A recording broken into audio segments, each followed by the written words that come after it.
Kakatapos lang natin manood ng vlog ni V. Cortez. Ito yung Kusina Wars, which is nagluto si Kong TV, si Juni Boy, tsaka si Boss King. 18 hours ago, 546k views. Ang niluto pala nila ay kanya-kanya lang version ng sinigang. Since kakatapos na natin manood nito, gusto ko rin magluto ng sinigang. And also, sarili kong version to. Kaya bossing, pasensya na kung nanalo ka dito. Tignan mo yung lulutuin kong sinigang. At sigurado ako masarap kahit konti lang ingredients natin. Kaya papakita ko sa inyo kung paano ko niluto yung sinigang ko. At tara, simulan na natin.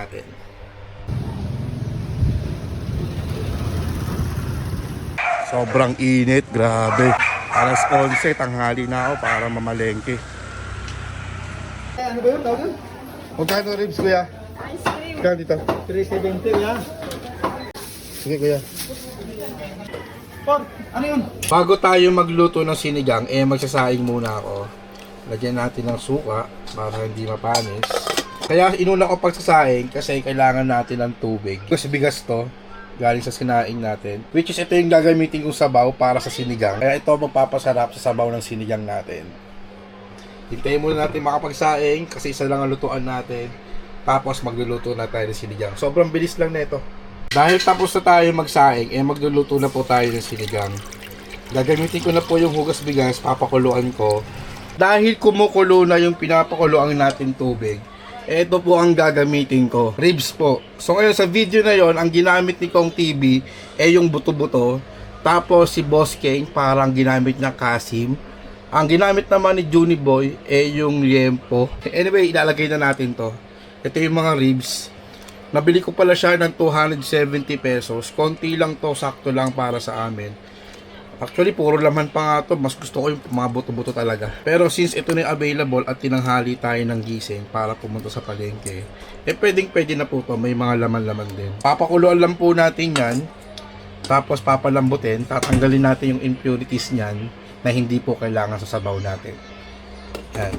Habang hinihintay natin kumulo yung baboy, ito yung baboy natin. Habang hinihintay kumulo, aalisin kasi natin yung mga impurities niyan. Hindi ko muna siya lalagyan ng sibuyas at ng kamatis. Kasi masasayang kapag tinanggal natin yung dumi, masasama yung mga kamatis at yung mga sibuyas, diba? Sayang yung lasa. Ito lang pala yung gulay na binili ko. May kangkong tayo dito, may kamatis, maraming sibuyas, may sili, at may labanos. Hindi na po ako naglagay ng okra. And also, hindi na rin po ako naglagay dito ng gabi. At ayan, kumukulo-kulo na. Tanggalin na natin yan. Gamit tayo strainer na maliit. Yan. Okay na po yan. At this time, ilalagay na natin itong mga sibuyas natin. Yan, sibuyas. Maraming sibuyas, mas masarap. And also, maglalagay tayo ng isang buong kamatis. Tsaka yung mga hiniwa-hiwa ko. Actually, dapat ano yan dapat buo talaga yan. Since nahiwa ko, pwede na yan. Kulang pa nga ako sa kamatis. Gusto ko kasi pulang-pula yung sinigang. Pero pwede na yan. Masarap na yan. Ayun, okay na yan. Hintayin na natin lumambot.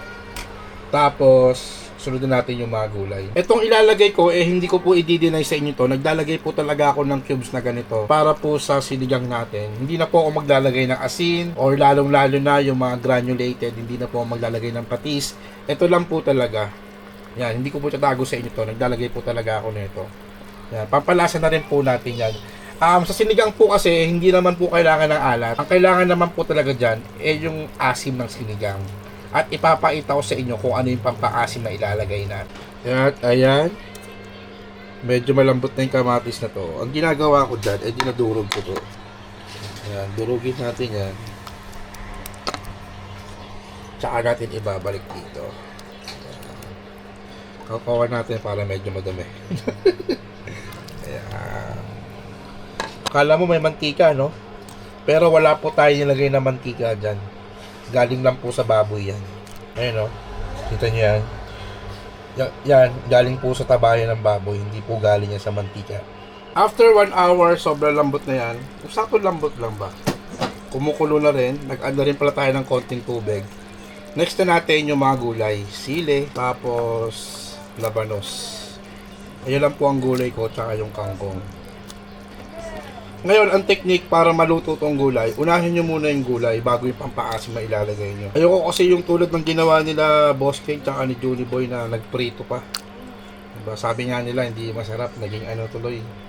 sobrang mamantika. Ayun naman iniiwasan natin, sobrang mamantika. Baboy na to, may mantika na yan galing sa baboy. Tapos piprituhin pa natin, di ba? Anyway, kanya-kanyang luto naman yan.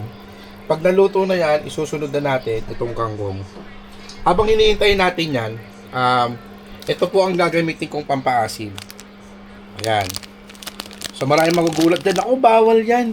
Okay na naman po yun. Basta konti lang talaga.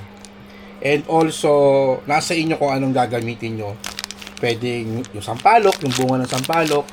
Pwede naman suka, pwede naman kalamansi. Ngayon, may papakita ko sa inyo. Ito, binigyan tayo dito ng batuan.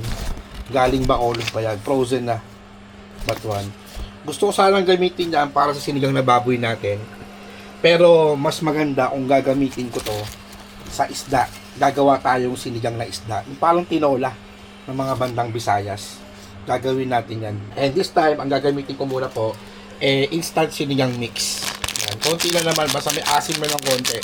Ayoko rin ng sobrang asim. Yan. And next time, gagawin naman natin yung lutong isda. Ito maasim to, masarap ng batuan. Hintayin natin kumulo at maluto yung gulay. Next na yung kangkong. Yun lang po. Ngayon, check na natin. Oh! Usok! Yan. Check na natin ngayon. Yan. Okay na yan, malambot na yan. Ano muna natin. Lagay na natin yung kangkong. Yan. Siguro mga 1 minute. Babalian lang yan. Grabe, labas na labas yung mantika, oh. Mantika ng baboy. 1 minute, isang kulo, then pampaasim. Tapos na. Ano lang, oh. Last step natin, maglalagay na tayo ng pampaasim. Konti lang, saktong asim lang. Oh, tama na yan. Yan, luto na. Isang kulo, ayos na. Kakain na tayo. Ayan lang po yung gulay na nilalagay ko. Ayan lang po yung mura. Ngayon, pwede kayo maglagay ng okra, talong, kahit ano, pwede nyo ilagay dyan na gulay. Walang problema, nasa inyo lang po yun. Ako kasi, ito lang po yung binili ko. Kasi mahal po ang gulay. Pero pwede na yan, sinigang na po yan. Isang disenteng sinigang para sa tulad natin. And masarap to, sobrang sarap. Gawin nyo lang yung ginawa ko. Wala akong nilagay na mantika, wala akong nilagay na asin. Ang nilagay ko lang na pampalasa ay yung pork cubes and also yung sinigang mix. Plating na tayo. Patayin na natin, sasandok na tayo. Ngayon, unahin muna natin, kumukulo-kulo pa, oh. Unahin muna natin yung mga pork. Yan. Same kami ng technique ni Bossing. Pero, hindi, nila Bossing. Pero kasi sa akin, hindi ko naginisa. Gulay. Tapos ito. Yan. Gamitan na natin ito, malinis naman yan.